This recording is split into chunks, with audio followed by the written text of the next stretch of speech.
Issue ആയി കഴിഞ്ഞാൽ നമ്മളിത് അറിയുന്നില്ല. ഈ വണ്ടിയിൽ ഇങ്ങനെ നടന്നൊരു കാര്യം നമ്മൾ അറിയുന്നില്ല.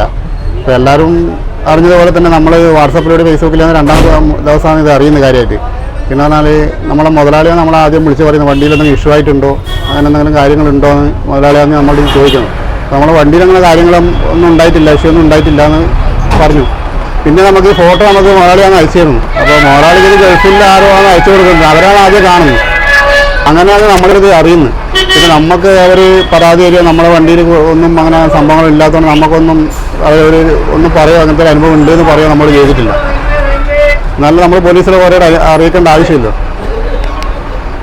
ഈ സി സിയിലൊന്നും കാണും. ഈ ആൾക്കാർ ഇങ്ങനെ രണ്ടു ഭാഗം നിൽക്കലാണ്. ഒരുപാട് എന്താ പറഞ്ഞാൽ റെയിൽവേ സ്റ്റേഷനിൽ ഒരുപാട് ആൾക്കാർ ഒന്നിച്ച് കയറുന്നത്, 40 ആൾക്കാർ ഒന്നിച്ച് കയറുന്നതാണ്. പറഞ്ഞാൽ ഒരുപാട് ആൾക്കാരുണ്ടാകുമ്പം CCTVയിൽ കാണാൻ ചാൻസ് കുറവാണ്. എന്ന് പറഞ്ഞാൽ ഫ്രണ്ടിലുള്ള അങ്ങോട്ടും ഇങ്ങോട്ടും ബാക്കിൽ അങ്ങോട്ടുള്ള തടസ്സമായില്ല.